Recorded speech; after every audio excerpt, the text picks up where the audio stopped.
Do we have a shared understanding of success? And that is one of the things that happens in conflict is we're arguing, right? We have this tension, but we're actually not even necessarily arguing for the same thing. So, what does a successful outcome look like? But my favorite powerful phrase for this is, what would a successful outcome do for you?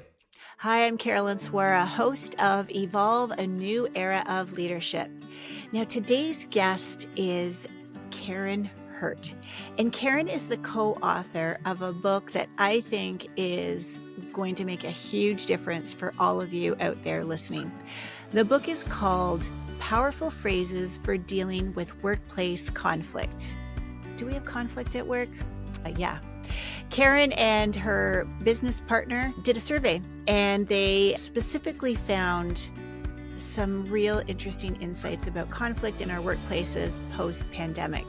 And this book, we're going to talk all about it, but it's meant to be a very, very helpful guide for people like you and I, for leaders, on how do we harness the tension out of these conflicts that are frankly inevitable. She hasn't said this to me yet, but I'm pretty sure we're going to talk about the fact that conflict isn't a bad thing. There's a whole opportunity that lies underneath that conflict. And using her and David's work, how can we mine that conflict to make it really helpful for all the goals and objectives that we want to achieve at work? Now, before we dig into this conversation with Karin, let me just tell you a little bit about her. Her goal is to help human-centered leaders find clarity in uncertainty, to drive innovation and achieve breakthrough results. She's the founder and CEO of Let's Grow Leaders, a global leadership development and training firm known for practical tools and leadership development programs that stick. She's written a series of other books. She is a former Verizon Wireless executive, and she was named to Inc. magazine's list of great leadership speakers. I think this is going to be a fabulous conversation. Let's dig in. Hello, Evolve listeners. Well, another exciting guest we have with us this week, Karin Hurt, author of this amazing book we're going to talk about, or co-author, shall I say. Karin, welcome to Evolve. Oh, thanks so much for having me. I'm really looking forward to this conversation. Yeah, and I have to say, I was telling you before we pressed the record button, we know a few of the same people in the same world. So it was kind of fun seeing you with Glyne, who wrote the foreword to my book. So good people run with good people. So I'm really looking forward to this conversation. Yeah, me too. So Karin, I know that you are the founder and CEO of Let's Grow Leaders, and you've been in this leadership development space, I'm guessing, for a lot of time. You've got some experience. It depends when you start counting, right? So, I was a leader for a very long time. I was at Verizon for 2 decades. Oh, okay. Yeah. And then I founded Let's Grow Leaders 11 years ago. So when you start to add up all those years, and Verizon wasn't my first job. So yeah, a long time. And so a Canadian, is Verizon can you hear me now? Can you hear me now? Or is that a different one? Okay. It is. So branding was spot on there, because I was about to say, can you hear me now? So what inspired you, Karin, to get into leadership development? I have always really been very, very interested in leadership development and organizational communication. So my undergraduate degree is in that. My master's degree is in that. I have most of a PhD in that.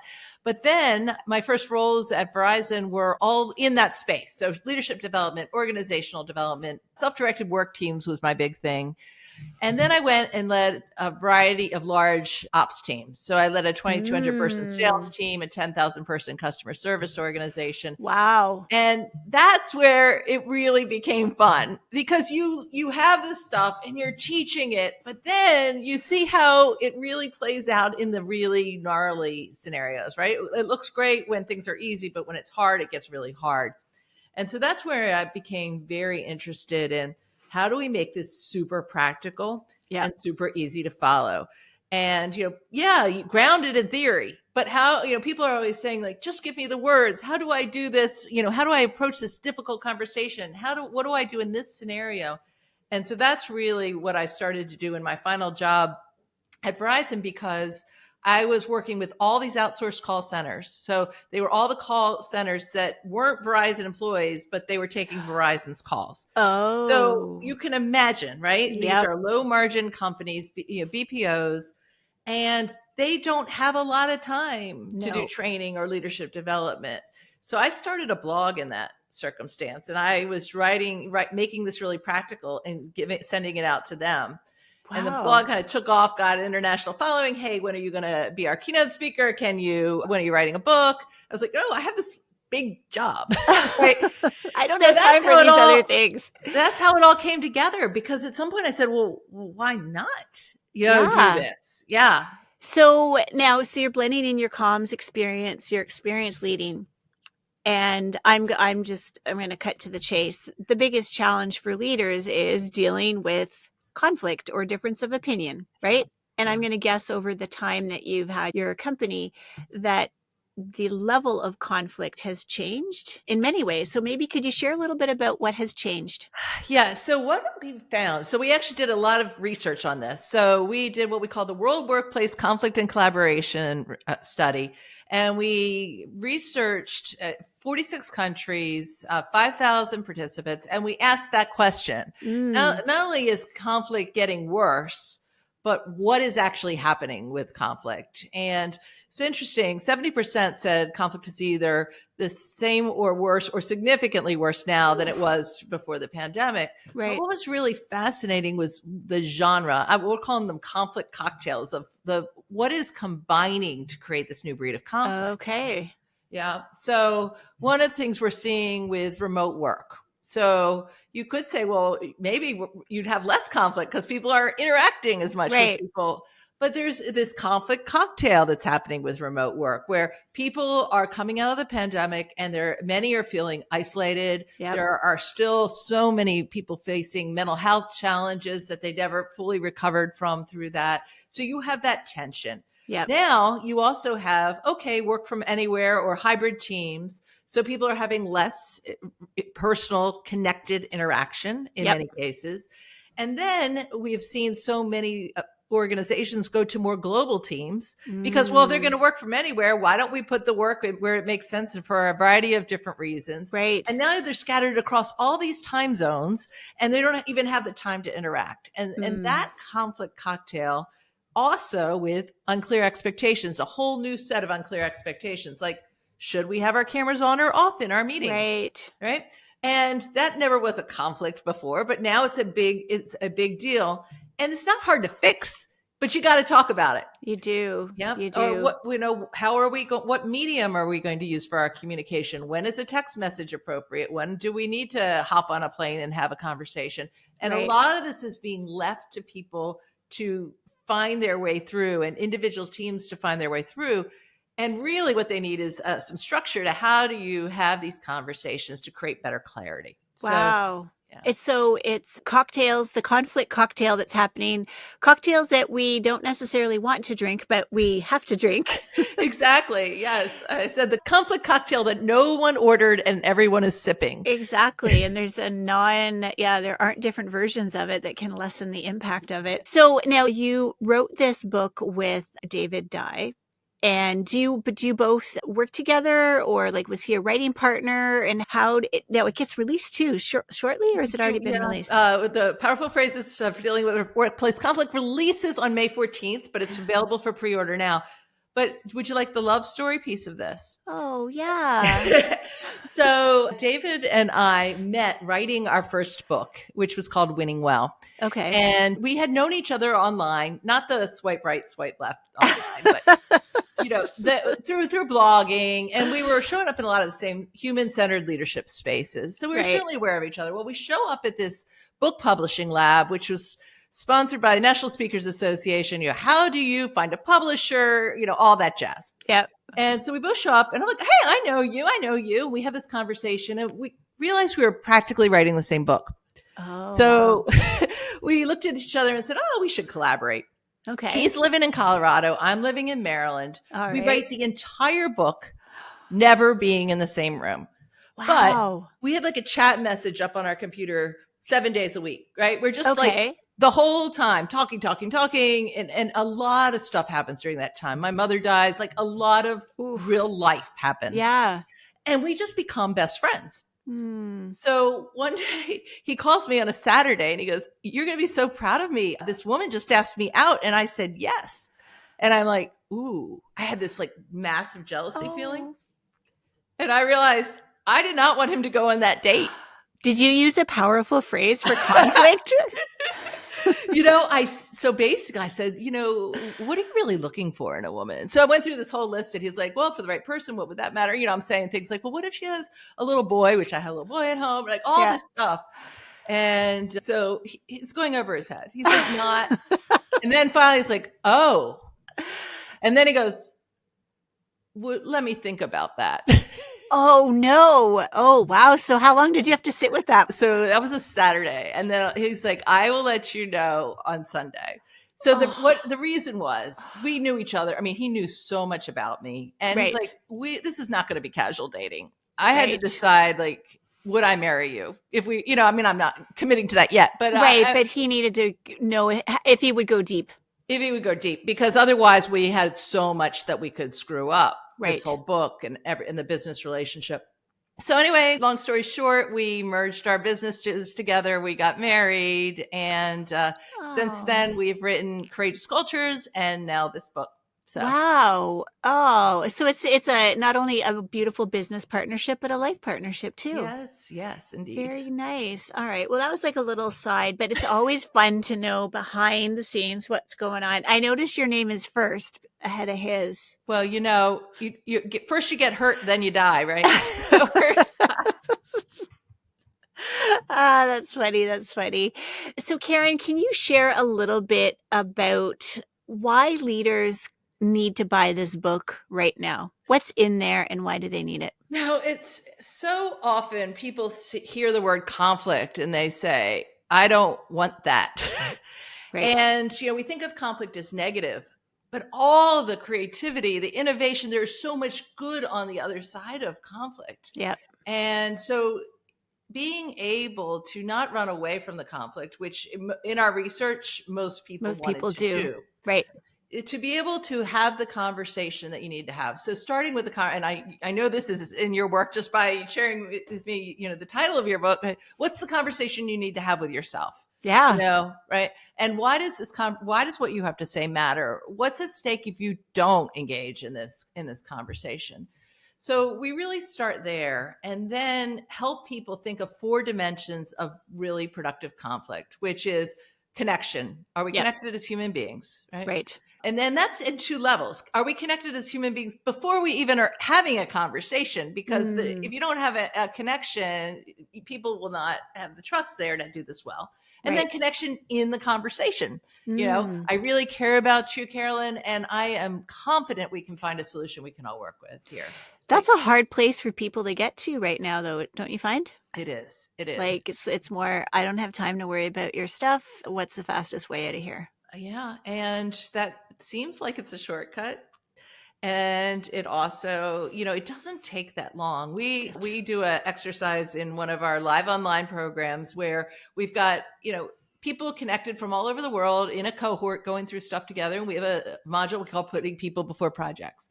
To start the conversation of people before projects, we don't even tell them what we're going to talk about that time, right? We just say, okay, just tell me something significant, that you're really proud of in the last 6 months, right? Or something that you have learned.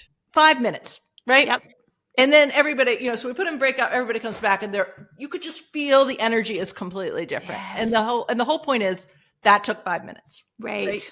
So you can start your meetings in little ways that create the connection. And then everything goes faster for the rest of your meeting because you have built that. It's kind of like putting a plug into the wall and getting energy.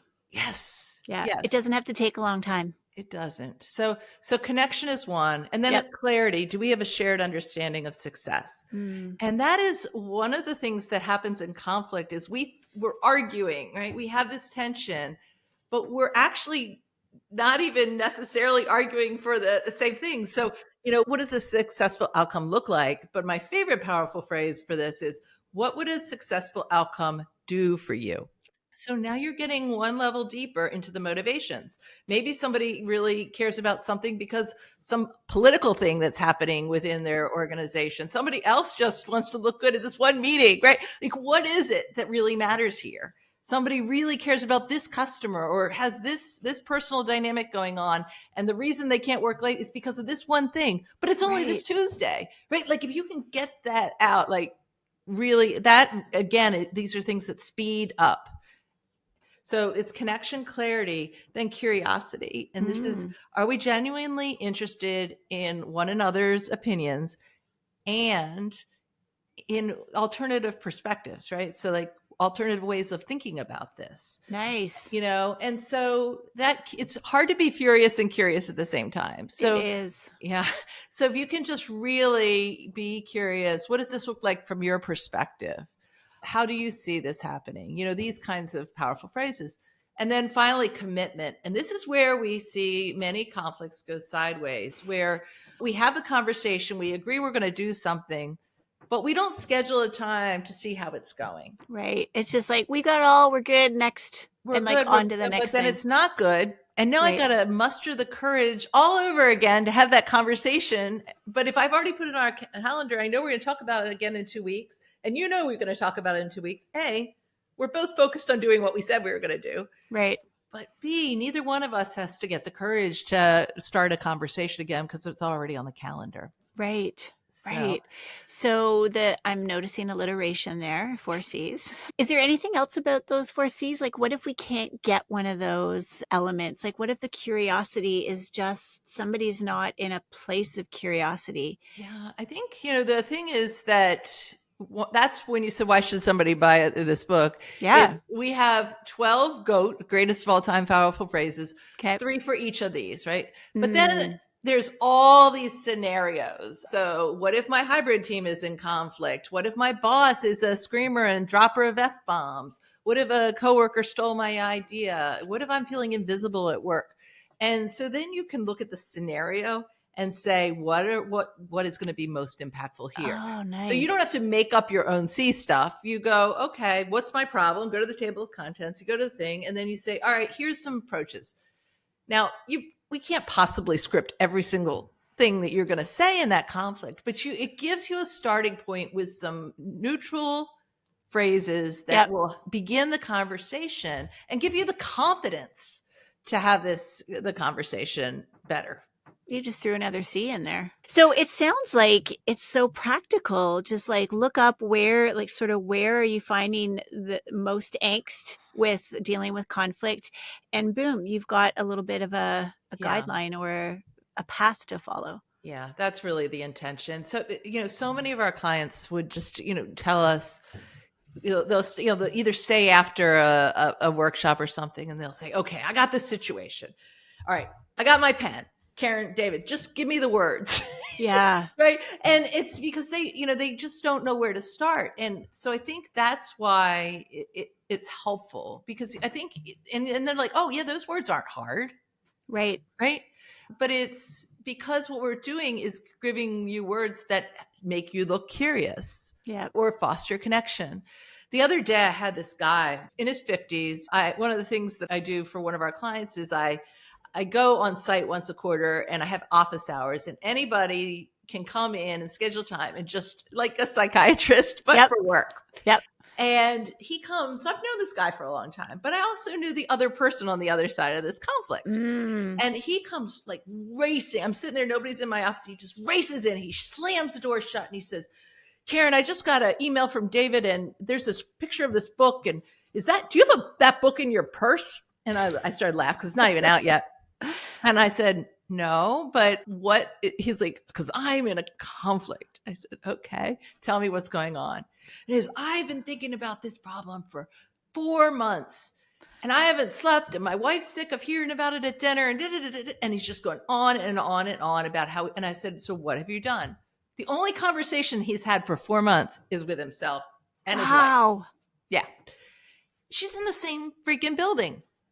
So I said, here's what you're going to do. And I said that here's what I know for sure. You both want exactly the same thing. I know it, because here's what I think you want. And he's like, 100%. And I said, I talk with her. That's 100% what she wants to. I said, so you start with clarity. Hey, Right. what does successful outcome look like for you? Right. I said, I guarantee you she's going to spit out exactly what will come out of your mouth. And then I said, now you're going to show up and you're going to, with curiosity about how you can be helpful. Right. And then you're going to ask her for what you need. He came back 2 hours later. The conversation didn't take 2 hours, but that's when he was able to get back in again. He goes, oh my gosh, Wow. I should have had that conversation 4 months ago. And that's the thing. I'm sure that he is not the only one. Right? Yep. And all that, I mean, what does that do to your mental health to struggle with something for that long? And what does it do to results? So did he say why he waited so long? I mean, I think it's a great example of what many of us do. We don't surface this for the fear of tension and all those other things that don't do us well. But what was stopping him? He didn't really think she had his best interest at heart. But he didn't know. And, they both had very strong personalities. And she was fighting for what she wanted tactically, and he was fighting for what he wanted tactically. And they both had different roles, which were in tension. Yep. But at the end of the day, they both absolutely needed this new thing to be very successful. And both of their careers were on the line. If it wasn't, they were both under a huge amount of pressure. And I'm like, if you guys work together, you're going to be successful. And I think that, but he just didn't believe that she would be even open to a conversation because he didn't know her because they weren't connected. So it looks like, those first 2 C's are, you just have to give it a shot. It's like jumping into the pool. Yeah. And knowing that you can float. Yeah. And in our research, we asked people to think of a significant conflict that they had in the past. Yep. And then what advice would they give their former self if they were faced with that conflict again? Okay. The number one answer, I wonder if you can guess. The advice they'd give themselves is, you're making a bigger deal of this than you need to. It's very, very, very close. Stay calm. Just chill the heck down, right? Just calm down, because when you are agitated, it is really hard to do anything well. Right. And so that's the first one. And then number 2, 21% said, I wish I'd talked about it sooner. Wow. So what kind of feedback are you getting from the early people who've seen the book? Or I guess I'm guessing you have this content embedded into your workshops as well. So can you throw a few bones to the listeners to really demonstrate how powerful it is? I would tell you that the feedback that we're hearing is that the advice is so practical and easy to follow. And so, and it's not biased. So for example, we have a chapter of, what if your boss is a micromanager? Okay. Well, we start with, first, let's break this down, because they may be a micromanager, or you may need micromanaging. Exactly. Right? Yeah. And so we're very real, and we use very real language. It feels like, you're talking to your best. It's how I would coach you or someone who came to me. Yeah. Or, a lot of times I think about, we have grown children, who are in jobs, and, how I would be very real with them. Like, this may be your problem. This may be somebody else's problem. The same thing about, I'm feeling invisible. Okay. That's horrible. Right. And so we start with, I am so sorry that you're feeling this way. Now let's really think about this. In what circumstances are you feeling invisible? Right? The question is to ask yourself first. Right. Right. And so it kind of grounds you in the situation and makes you be curious and opens your perspective. And then we say, okay, depending on what your answers are, here's where we would start. So it starts with you first. Yeah. Yeah. Beautiful. Which is so, just a wonderful invitation. Are there worksheets in your book? So every chapter starts with something, to capture attention. We tell stories. Yeah. Then there's expert insights in most of the chapters. So we've talked with other conflict experts. So I don't know if you know Leanne Davy. She I is was going to author say, we're going to do a little Canadian shout out to Leanne Davy. Yep, she was in the first chapter, right? Or second chapter? She's in one of the early ones Yeah. talking about bullies. What do you deal with a bully? And so basically what we did was we really did research to say who are the other experts in this field, and let's get their words in here too. And so we have their insights, and just one per topic. And then from there we have ways to think about things, and the phrases to ask. In addition to all that, and then we have our Inspire method for accountability conversation. So in some cases, it's very practical tools. Mostly it's the phrases. But then we have built an entire companion guide that is free. So it is designed for teams to be able to read this together. Nice. And there's exercises, discussion questions, role plays, templates, and you can just go to our website and download all of that. Just because this is very helpful for you as Right. one human being, but it's even more helpful if your whole team is reading it and agrees on how you're going to handle these situations before they happen. I'm guessing that it doesn't just help at work. Yes. Funny. What's it like in your household with Karen and David? Right? Well, it is funny because we definitely do use the tools, but I'll be honest with you, like when our publisher came to us and asked us to write this book, because they said they have this meeting, and what are people needing right now? And their market research said people need help with this conflict post-pandemic. And a lot of the books that have been written were written a while ago. The ones that are focused on these communication were written quite a while ago. And they said, make it current, right? Talk about remote teams, talk about, post-pandemic health, all that stuff. And then our first question, we looked at each other and like, all right, are we good enough at managing our own conflict to say this with credibility? And I mean, David was the one who actually stopped us, and he's like, let's really talk about that. Nice. And, the answer is, I think we're very careful. Like we really do it very deliberately, not perfectly. As any husband and wife team, we're going to have challenges, and we work together all day long. And if you're having a conflict, it doesn't turn off just because it's time to go to bed, right? No. So we have had to be very careful about how we approach conflict, and because we're very different, our values are completely aligned, but our approach and the way we see the world is radically different. And I am a very big picture thinker. I'm always 3 steps ahead of everything. He says I have 80 ideas before he has had his tea in the morning. And he is very operations focused, which is wonderful combination, right? He knows he's deliberate. He's careful. He's attention to detail. It's a really great combination, but it also, that kind of stuff, well, you're slowing me down. You need to be slowed down, right? Right. Yeah. Yeah. Wow. Well, and that's what makes great teams too, is when you have, we'll say opposites, but when you have people with different perspectives. Yes. I know that was one thing for me earlier in my career. Well, I'll get to the later part of my career, but it just feels easier when you're with people who are like you. Yes. And that's a trap, right? It's a pitfall. And my career started back when there were 9s and 1s. It was like 1999, but still, we need conflict. We need this difference of opinion. And so for me, a lot of my journey recently has been around understanding why I had so much difficulty tolerating it, even physiologically. And I mean, that's another topic, but I think that's just another reason why your book can be so helpful for people, because for so many years, I just thought, oh God, what's wrong with me? Like another course. And it wasn't just that. So I think, and it comes back to, my topic of my book, which is there's just a lot of adversity in my past that had been buried in my body.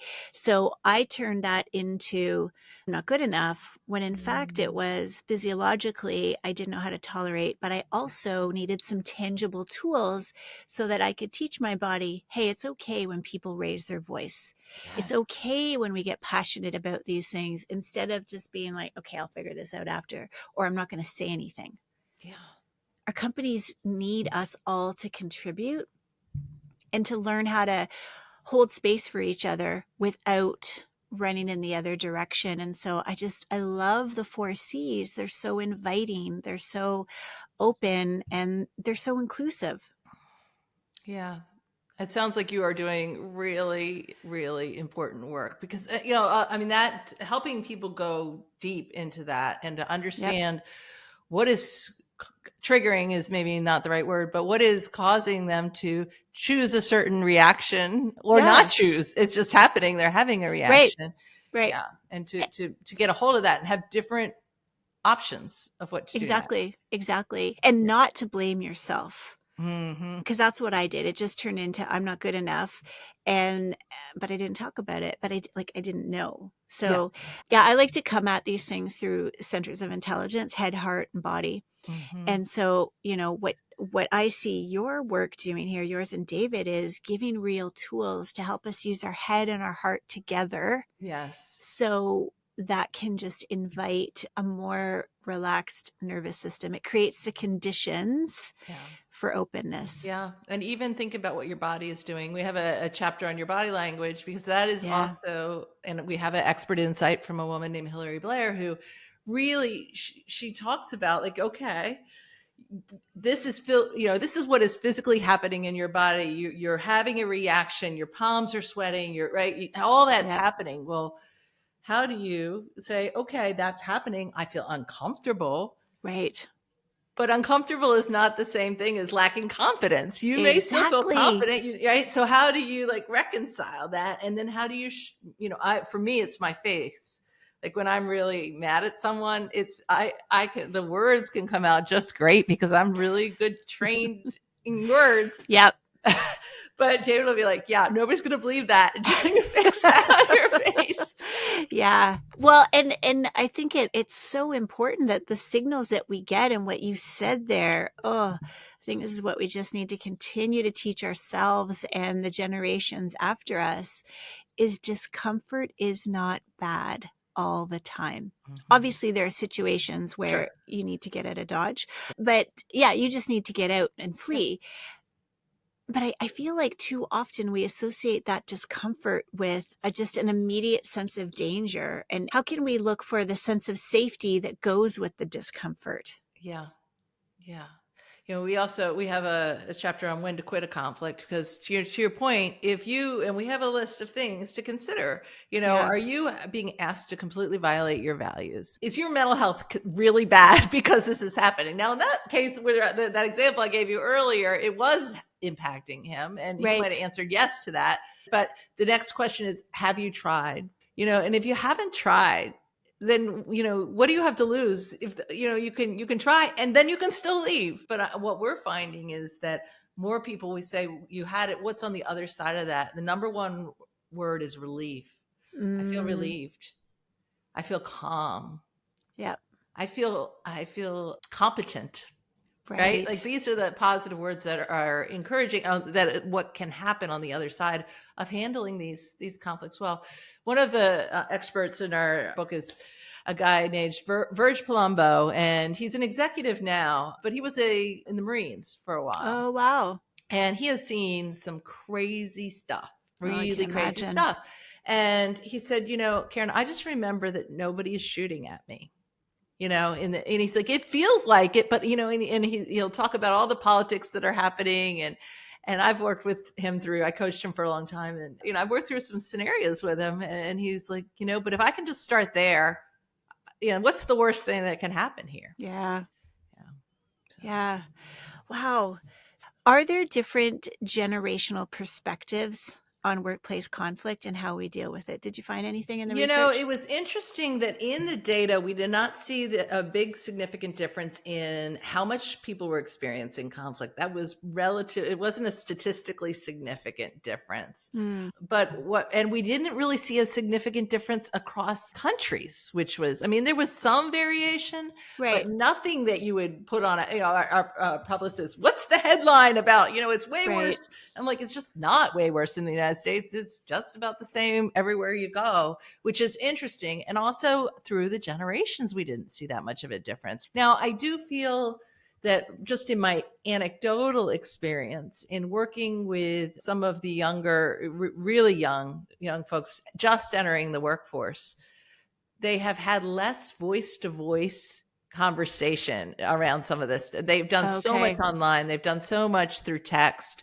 Yeah. And they want to stay in that medium. Well, I'm just going to text, I'm just going to email and tell them that I'm really upset about this. And one of the things that we talk about is so Marshall McLuhan way back in the day said the medium is the message. Is the message, yeah. It still is, right? And, so we show, this continuum of the greater the bandwidth. So yeah, these low intensity things are fine via text, but do not try to break up with your girlfriend over text. Yeah. But people do, right? Because they're scared and all that. And it's the same thing with workplace conflict. And so one of the things we really encourage people to think about is when you choose the medium you're using, what's the message? It sends the message. And you see that all over these TikTok videos that are in the news, right? My boss fired me over Zoom, right? Yeah.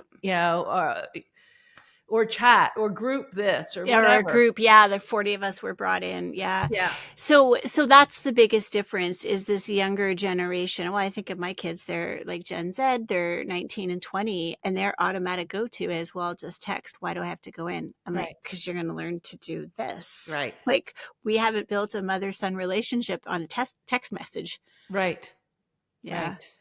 And so how is that going? Like, how long does it take them to sort of move through that discomfort and recognize, oh, that awkwardness is okay. Like I can get through it. Yeah. You build confidence in anything by having success. And so, that's what we teach is how do you just try something that feels safe enough for you first? Nice. And, how did that feel? Well, that felt really good. That wasn't that hard.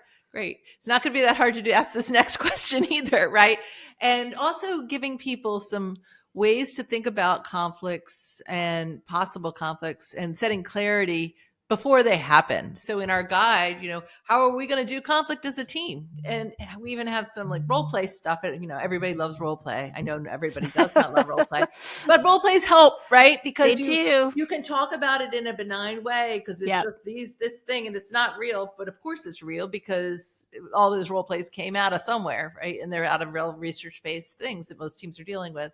And so, I would say that's where you'd start is try some of this stuff on not the big conflict you've been having for 10 years, but, to get your teenager to take out the recycling. Yeah. Yeah. The smaller, you don't want to bite off the big tiger. Yeah. Just, the little ants or the little small things. Yeah. You said something there too that made me think of as leaders, how can we get ahead of conflict before it gets too big? So you gave that example of that individual and it sounded like, something had been building for months. Mm-hmm. Are there differences in the phrases that you're suggesting between like when things have ballooned up to a certain size and ones to sort of get ahead of conflict before it gets too big? Yeah. So I would start with the 12 goats, the greatest of all times, right? And so because, we have chapters how you de-escalate an emotional conversation and powerful phrases for all that, but the goats are just, you can't go wrong. Right? You can't go wrong. With a calm voice and your face looks like you mean it. Like if you go into it and don't believe that not anything's possible, and people are going to see that disingenuous. But so some examples, connection. Somebody comes to you and they're upset about something, they're concerned about something. It is our natural tendency to say things like, "Oh, well, don't be so upset," or "It's not that big of a deal," or "I see this differently." Instead, if you stop all that from coming out and say, "Oh, can you tell me more about that?" Right. Right? That's all. Tell me more. Now I'm showing you that I am really genuinely interested in what you have to say. I'm not going to respond to anything you've said yet. I'm going to say, tell me more. Yep. Another is what we call a reflect to connect. And this is not telling someone how they're feeling, but it is saying, oh, wow, it seems like you're really upset about this. Mm, Or I can sense that this is an emotional issue for you, or, right. something where you're just saying, because this is when they're coming to you and it's obvious that something is wrong. Right? Yep. And so that's another connection one. And then one of my favorites is really telling them that you care about them. Actually say that, like, Carolyn, I really care about your career and I want you to be successful. Right. Right. And if you genuinely mean that, would you be open to an observation that I had? Yep. And if you buy that, you're going to, every time, I always say this, whether it's in front of 1,000-person keynote or 12-person training, I'll say, if you knew somebody really cared about you and your success, genuinely wanted what was best for you, and they had something that was going to be hard to hear, would you want them to tell them? Yeah. 100% all over the world. The answer is yes. Right. Right. Yep. So do they, right? So if you come that way, so I would say that's the connection ones. And then, some of the clarity ones are really about getting that shared understanding that success. I talked about the one, what would a successful outcome do for you? But, another one is where you just do what we call a check for understanding. Okay. So what I hear you saying is this: do I have that right? Right. Like this stuff is not rocket science, right? That's that reminds me of the ladder. What's that called? Ladder of inference. Yes. I don't remember who created that, but I don't either, but I know what you're talking about. I remember doing that with the boys when they were younger. I was like, whoa. You're at the top of the ladder, boy. Like, let's get back down here. We're like, we need to iron out a few of these rungs first. Yeah. And then, curiosity. I'm really curious what this looks like from your perspective. Right. And like, you can use this in it doesn't even need to be a conflict. You just are trying to really show up curious. Yeah. What can I do to be most supportive of you right now? Somebody comes and they're all upset. They're feeling overworked. And you just look at them and say, what can I do to be supportive of you right now? Yeah. Right. Yeah. And then the commitment ones are all about moving the conversation forward. To the next stage. So you're either recapping, okay, so what I hear is that you're going to do this and I'm going to do that. Do I have that right? Right. Or, okay, let's talk about this next Tuesday at 3:00 and see how our solution is working. All of those are really foundational that work, whether you're already in a conflict, you're just building a relationship, you're fostering collaboration. It's almost like powerful phrases to build meaningful relationships, like to get stuff done. Powerful phrases to get shit done at work. If you're looking for a new title for your book, there it is. Right. It's funny because we have the flip side of this. So we also have something called our synergy stack system, which is it's a card deck of cards that all go with the C's. So with clarity habits, curiosity habits. Nice. And which are the habits that we're going to agree to as a team to be productive and high functioning and have less stress. So conflict and collaboration are two sides of the same thing, the same dimensions, the same kinds of words. Yeah. Right? Yeah. Oh, beautiful. Karin, where can people get this amazing book after? I heard you say it's available on pre-order. Yes, it is available for pre-order now, pretty much anywhere that you can think about buying a book. And it will be available May 14th. And if you go to our website, you can either go to conflictphrases.com or you can just go to Let's Grow Leaders and you'll find it. If you go to Powerful Phrases, we have all kinds of free stuff that goes with it. The collaboration guide I talked about, you get sample chapters there, just lots of tools and templates that you can also use. Wow. And then when are you going on the world tour? Well, we just got back from Southeast Asia. Wow. so we kind of already started, but yeah, we are. We just booked a nice, courageous leadership experiencing in Denmark. And cool. We're going to be going to Vietnam. So yeah, we really do find that this is not just North It's America not a North thing. American thing. Yeah. Oh, we're going to Canada too. When are you coming to Canada? Next week, I think. Yeah. All right. Well, you're going to have to give me some of the details around that. I might have to show up wherever you are. Not in a weird stalking way, but Yeah. Cool. Well, is it in Toronto, like the Ontario area? Yeah. Okay, cool. All right. Well, Karin, we know where to find the book. You talked a little bit about Let's Grow. Social media, I'm guessing you're pretty active there. Where can people find you there? So the best thing is LinkedIn. I really put most of my efforts on LinkedIn. As you see, because you noticed me yesterday. I noticed. Yeah, I did. Yep. So I'm Karin with an I, Karin.Hurt, and All David right. is Dye, DYE. I got your names mixed up last week when I was filling something out. So it was Karen Die and David Hurt. Oh, So fun. now I know how to keep it in order. You got to hurt before you Hurt. die. So I like to ask my guests before we sign off 3 questions from my Evolve framework. Are you game for Let's that? do it. All right. So the first question has to do with self-awareness. And I'm just curious if there's an event, a situation, an anecdote, something that you'd like to share with us that really deepened your knowledge and understanding of who you really are. Yeah, I talk about this one in my keynotes. There was a moment I'd gone through a divorce and I was navigating new life in a new role and new home as single mom. I'd just been promoted to this really big job in human resources at Verizon. And I didn't tell anybody because I was so worried about what people might think or say, and I would lose the promotion. So I didn't tell anybody what was going on. I thought they were like, oh, is she really going to be able to handle all the stress? Can she manage the travel? So I just didn't say a word. Well, the very first assignment in the new role was to build a diversity strategy. So I started asking everybody on this diversity council that I brought together to be really honest and share their stories or, their insights, all the things. So, Juan said, oh, I was at a management offsite the other day and one of our senior year leaders handed me his keys because he thought I was a valet. And Sharika said, as a Black woman, I speak up. Nobody listens to me.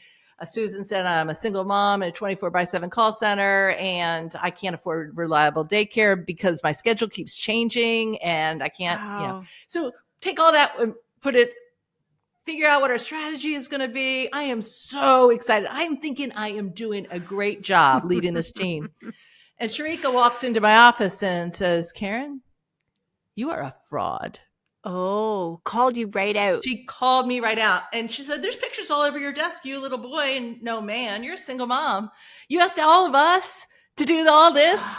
It doesn't occur to you that your experiences are relevant here to executives like you are afraid to be who are at work. And if you're afraid, we're afraid. And she was 100% right. Right. And the strategy was incomplete. I knew it. I was putting my own self-protection over the good. I was asking my team to do things I was unwilling to do.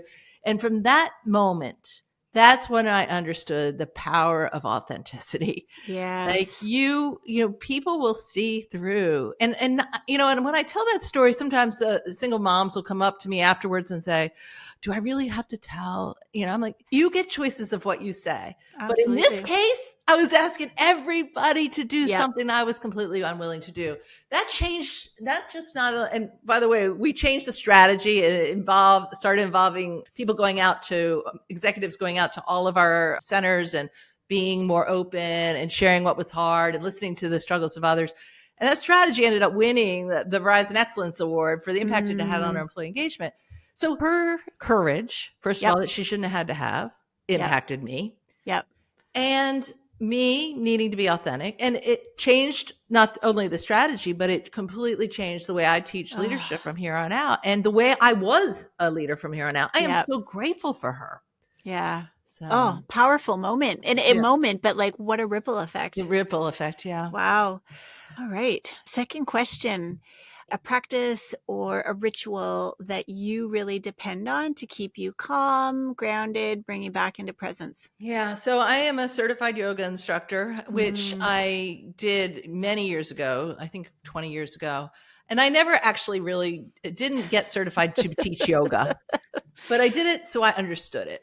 Nice. And I don't do yoga every single day like I should, because every single time I do it, I go, oh my gosh, I need more of this in my life. But I do it quite frequently. But I also can calm myself super fast. Right? I'm about to hop onto a keynote stage and something goes wrong, right? I'm like, breathe. Right? Like, so you go to the breathing, right? Yeah. Do you have a certain breath technique that you like to use?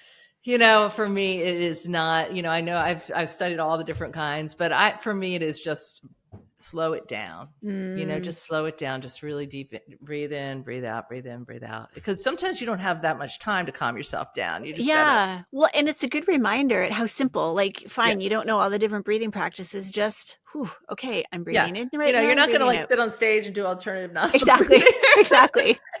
Which I always find that one interesting because I'm like, where do I actually put my finger? I know. Anyway, that's another topic. And now the last question, Karen, is what is a song or genre of music that really makes you feel connected to something bigger than yourself?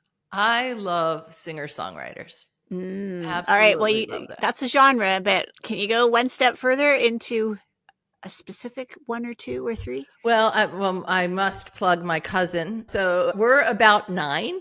Okay. And really, they sing all kinds of. They're telling really deep stories, Oh, but wow. they're interesting stories, but they always make you think. So they have a song called "It's Good to Be Writing Again," and it talks about this guy who's was a writer. He is having writer's block. He breaks up with his girlfriend. It's devastating, but now he has something to write about. So it's good to be writing again.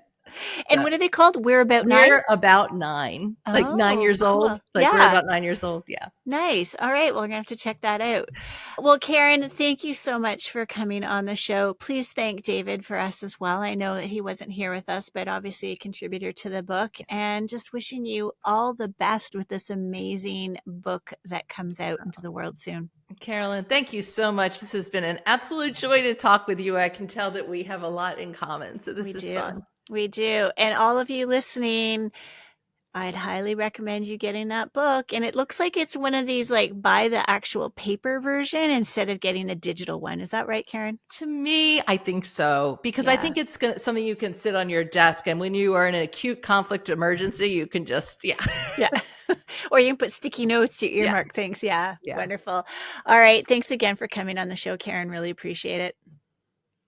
So I just ordered my book. I think this tool that Karen just shared with us is so helpful, so relevant, and so real.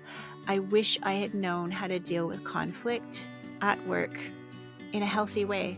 I wish I knew that it could have been positive, and I wish I'd had the tools to help me manage through it. And I think through this conversation with Karen today, I hope you've heard some examples, the 4 C's, some of the GOATs that she talked about, the greatest of all time. And I hope you find a way to take some of these insights and help you in your leadership journey. Thanks again for tuning in, and please feel free to share this episode, and don't forget to leave a rating and a review on the platform that you listen to. Thanks so much for joining us. We'll see you next week.